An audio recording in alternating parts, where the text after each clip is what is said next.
cyubahiro, niko na ubiri mbere y'abantu benshi, ubifate nawe ubigishe, nabo baweze kubifundisha, nabo bashobore kubyigisha.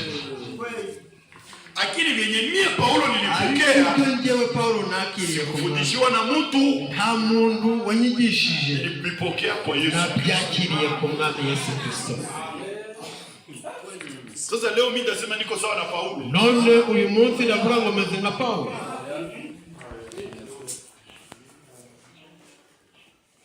Hapa mwisho, kuherezo, Mungu anarudisha tena ile gahunda. Imana igaruye gahunda. Mimi nafunga Biblia. Reka mfunge Biblia. Mungu anarudisha ile gahunda. Imana igaruye uwo gahunda. Anatutumia nabii. Imana ikohereje umuhanuzi. Tazama, reba dore nitawatumia nabii Elia. Umuhanuzi Elia. Nabii anakuya, umuhanuzi araje, analeta neno lake, azanye ujumbe wa kizazi, ubutumwa bw'igisekuru, anaonesha vile kazi itakuwa, anarudisha vyote vilikuwa kumwanzo, byose anafundisha vile Mungu atamaliza, anamaliza, yamara Mungu anamutoa, Imana ikamuvana. Kisha kutoa nabii, hanyuma yo kubana umuhanuzi, bitu abingepashwa bakia vile, ibintu ntabwo byagombaga gusiga ruco, bingebakia vile iyo bisiga ruco, kama si wote tuko na abudu Branham, yeba twese Imana yacu ari Branham. Ndio kabisa, ilifaa, byari ngombwa uhudume wa kitungu, ko abakozi b'Imana kama ule alipatia Yohana Frank, huko Imana yahaye Yohana, ina huduma, ubwo bukozi, ina uwezo, kuingia ndani ya ujumbe na kukuletea fundisho no kutuzanira inyigisho mu torero. Batu yote, abantu bose banatupa ile, bose bajugunye ibyo, bashafanya dini, bakoze dini. Mnajua nini bananichukiaka? Munsi mangu banzira mina lunizaka kitonda yao, nuko genda murabatiza piga kapala, nukubita gusa.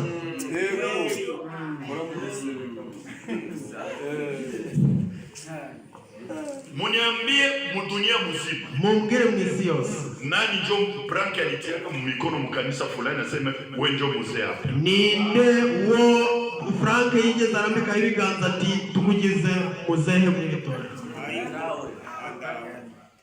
Apa ndugu Rusi, atari Rusi mwene data Rusi na Smith na Prefet pale mu asamblea yao, mutorero ryao, wapi na handi njo balitoka wanasema tunaenda tunatia ordre mu makanisa, ni handi iko shitani, iyo ni daimoni,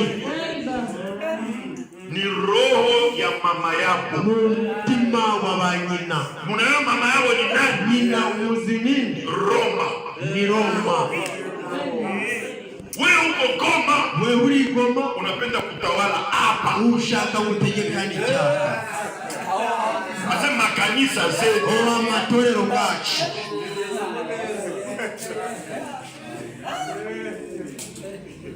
Ibi vinatoka wapi? Ibi biturutse, barabika kwa mama yao, babyize kuri nyina.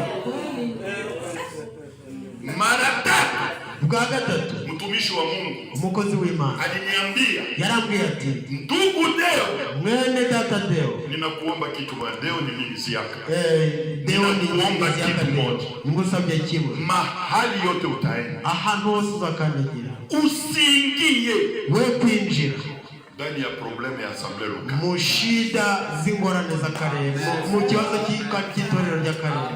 Mara ya kwanza aliniambia ku telefoni, ubwa mbere yambwiriye ku isimu, mara ya pili, ubwa kabiri tulikuwa Krefeld, twari turi Krefeld kwake kunyumba, iwe mu rugo kwa Frank, tunakaa pembeni ya salo ya biro ya, twicaye ku salo hafi y'ibiro ye, mimi na ndugu Tati, njewe na mwene data Tati. Ndugu Frank alikuwa akiniomba, mwene data Frank yarakinsaba, sababu walimuita huku Nigeria aende akahubiri, uko bamusabyani Nigeria ngaze abwiriza, akasema sitaweza kwenda, aravuga ati sindashobora kuza, lakini ndugu Deo, ariko reka Deo, ninakuomba uende ukahubiri kuna nafasi yangu, reka reka ngusabe kugira ngo uje mu butumire bwanjye uze kubwiriza. Ile neema Mungu alinipatia. Ubwo bundi Imana yarabukora. Ninakuomba kitu kimoja. Usabye ikintu kimwe. Mahali yote unafika, aho uzagera hose, usiingie wewe kuzinjira katika shida ya kanisa ya Mungu. Mungu alinikataza mimi Imana ngiye kutia wazee ndani ya makanisa. Kushira abakuru mu itorero. Ninakuomba ndagusabye usifanye ile kitu. Nawe icyo kintu we kuzagikora.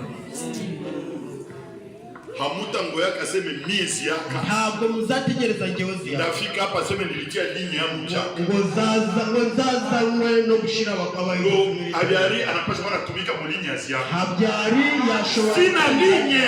Nta linye mfite. Linye yangu ni mbinguni. Nawe linye ni mwisho.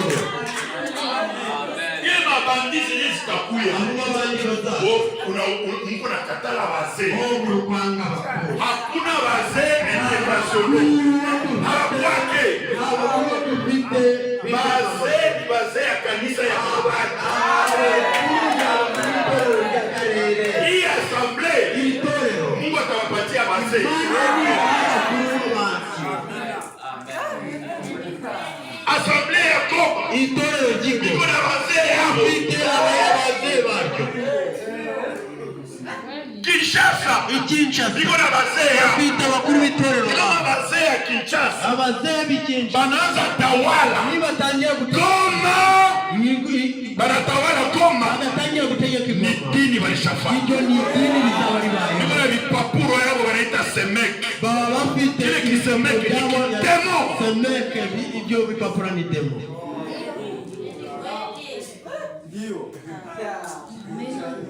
Niko natafuta nini? Banipende. Ndigushaka ngo bangunde.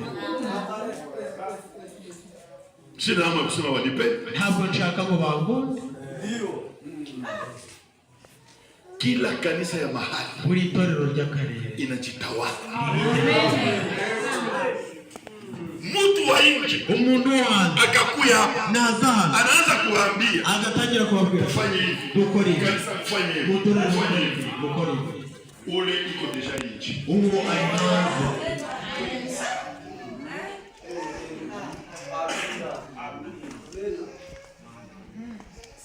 sababu gani? Impamvu iki? Balitupa. Bashize. Balitupa. Mataye. Huduma yenye Mungu alitupatia. Ndio kufundisha kugira ngo twigishe na kuipeleka kwenye mataifa. Balitupa neno la Mungu. Bataye ijambo ry'Imana. Balitupa mtumishi wa Mungu. Bataye umukozi w'Imana. Leo niko nasema tuko na Ewald de Frank. Ni sababu niko na lazima taifa iwafate. Ndio kugira ngo abantu ariko yenye Ewald de Frank alifundisha hawalipendi. Wamshaka. Jumi na babalisha Mungu. Mungu kama kuambia kuhusa. Nyie mwebwe nitazidi kuwaombea.